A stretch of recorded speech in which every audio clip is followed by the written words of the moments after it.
Hello guys, welcome back to another video. तो guys, इस video में हम आपको बताएंगे आमों के साथ जो खिलवाड़ हो रहा है इस दुनिया में, जो खिलवाड़ हो रहा है। देखो, मैं मोस्टली अभी कर्नाटका स्टेट में रहता हूँ, तो उधर जो खिलवाड़ हो रहा है ना आम के साथ, कुछ लोग बोलते हैं अच्छे मिलते हैं, कुछ बोलते हैं गंदे। आपको कैसे पता चलेगा आम मसाले से पका है, पॉइजनस है, मतलब उसमें नेचुरल है या नहीं है? मैं आपको बताता हूँ। अगर आपका आम पानी के नीचे चला जाए, डूब जाए अच्छे से, मतलब वो प्योर नेचुरल है। लेकिन अगर तैरे, वो प्योर पॉइजनस है। मैं आपको खुद मेरे आमों का एग्जांपल दिखाता हूँ, रुको।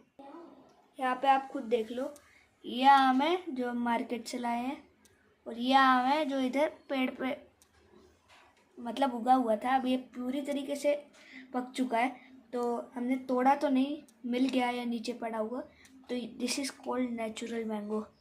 और ये समझ गए? तो आज की वीडियो के लिए इतना ही गाइस, थैंक यू।